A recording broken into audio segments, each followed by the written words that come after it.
आप सभी को प्रभु यीशु मसीह के नाम से जय मसीह की।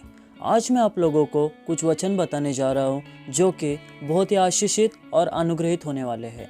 वैसे तो पूरी की पूरी बाइबल ही आशीषित और अनुग्रह वाले वचन से भरी हुई है, लेकिन उनमें से कुछ चंद वचनों को लेकर आज मैं आप लोग के बीच में रखने वाला हूँ, जो कि ऐसे वचन है जिसको आप रोज़ पढ़ोगे तो आपका जीवन एक सफलतापूर्वक जीवन हो जाएगा। तो आइए उन वचनों की ओर हम बढ़ते हैं।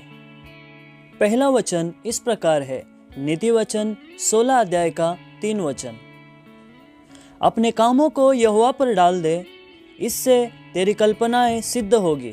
तो इस वचन में हम देख सकते हैं आपका जो भी काम है उसे परमेश्वर के हाथ में सौंप दीजिए, परमेश्वर आपके काम को सफल कर देगा। तो आइए दूसरे वचन की ओर बढ़ते हैं। तो इस प्रकार है, पहला राजा 2 अध्याय उसका 3 वचन।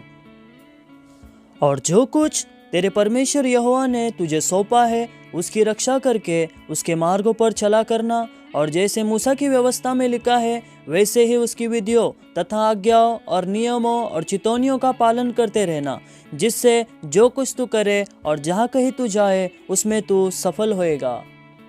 इस वचन में हम देखते इस प्रकार कहा गया है, जब हम परमेश्वर के मार्गों पर चलते हैं, परमेश्वर के वचन के अनुसार चलते हैं, तो हमारा हर एक कार्य सफल हो जाएगा। तो आइए हम इसी के साथ तीसरे वचन की ओर बढ़ते हैं, जो कि लूका 16 अध्याय का 10 से लेकर 11 तक हम पढ़ सकते हैं। जो थोड़े से थोड़े में सच्चा है वह बहुत में भी सच्चा है, और जो थोड़े से थोड़े में अधर्मी है वह बहुत में भी अधर्मी है। इसलिए जब तुम अधर्म के धन में सच्चे न ठहरे तो सच्चा धन तुम्हें कौन सौंपेगा। इस वचन के आधार पर हम देख सकते हैं आपका काम चाहे बड़ा हो या छोटा हो, ये मायने नहीं रखता, पर आपका काम सच्चा हो, परमेश्वर यही चाहता है, जिससे कि आपका काम सफल हो जाएगा। तो आइए हम चौथे वचन की ओर बढ़ते हैं। वो लिखा हुआ है यशायाह की पुस्तक उसका 41 का 10 वचन में, मत डर क्योंकि मैं तेरे संग हूँ, इधर उधर मत ताक क्योंकि मैं तेरा परमेश्वर हूँ। मैं तुझे दृढ़ करूँगा और तेरी सहायता करूँगा, अपने धर्ममय दाहिने हाथ से मैं तुझे संभाले रहूँगा। इस वचन के आधार पर हम देख सकते हैं हमारा जो विश्वास होना चाहिए और किसी पर नहीं, सिर्फ और सिर्फ परमेश्वर पर होना चाहिए। अपने विश्वास में हमको कभी डगमगाना नहीं है, जिससे कि हमारे काम रुक जाए। अगर हमारा पूरा विश्वास प्रभु पर रहता है तो परमेश्वर हमारे हर एक कामों को सफल करता है। 5वां वचन इस प्रकार है, यिर्मयाह की पुस्तक 17 का 7 वचन। धन्य है वह पुरुष जो यहोवा पर भरोसा रखता है, जिसने परमेश्वर को अपना आधार माना हो। इस वचन के आधार पर हम देख सकते हैं हमारे जीवन का जो आधार होना चाहिए सिर्फ और सिर्फ परमेश्वर होना चाहिए। हमारा पूरा भरोसा और विश्वास परमेश्वर पर होना चाहिए, जिससे कि हमारा हर एक काम सफल हो जाएगा। तो आइए इसी के साथ 6वें वचन की ओर बढ़ते हैं, जो कि व्यवस्था विवरण 8 का 18 में हम पढ़ सकते हैं।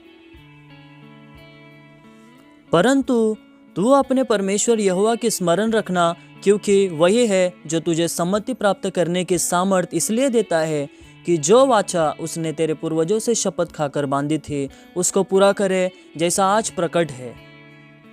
हमारे हर कामों में हम सिर्फ परमेश्वर को स्मरण करें, इससे हमारा हर एक काम सफल हो जाएगा। तो आइए इसी के साथ और एक वचन को हम पढ़ेंगे, जो 7वां वचन है, भजन संहिता 37 का 4 वचन। यहोवा को अपने सुख का मूल जान, और वह तेरे मनोरथों को पूरा करेगा। इस वचन के आधार पर हम देख सकते हैं हमारे हर काम का जो भी मूल है, स्रोत है, जो भी आशीष है, हमें यही समझना है कि वो परमेश्वर की ओर से हुआ है। उससे आपके हर एक कामों में और भी आशीष बढ़ जाएगी।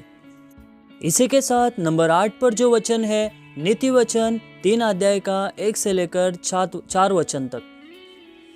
हे मेरे पुत्र, मेरी शिक्षा को न भूलना, अपने हृदय में मेरी आज्ञाओं को रखे रहना, क्योंकि ऐसा करने से तेरी आयु बढ़ेगी और तू अधिक कुशल से रहेगा। कृपा और सच्चाई तुझसे अलग न होने पाए, वरन उनको अपने गले का हार बनाना और अपने हृदय रूपी पट्टियों पर लिखना। तो तू परमेश्वर और मनुष्य दोनों का अनुग्रह पाएगा, तू अति बुद्धिमान होगा। तो यदि आप किसी को हर बातों में आशीषित और अनुग्रहित और परमेश्वर का एक सही व्यक्ति होकर चलना है, तो आपको इन वचनों को पूरा करना पड़ेगा। तो परमेश्वर के साथ ही आप बढ़े। आइए हम लोग एक आखिरी वचन की ओर चलते हैं, 9वां वचन फिलिपियों 4 का 17 वचन, जो कि शायद आप लोगों ने पढ़ा भी होगा।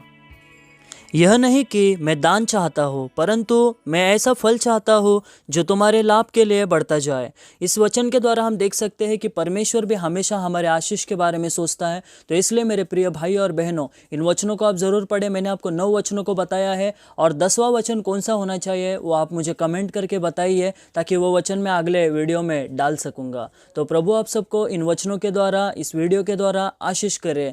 मैं आपसे चाहता हूँ कि इस वीडियो को ज़्यादा से ज़्यादा आप शेयर कीजिए। Praise the Lord.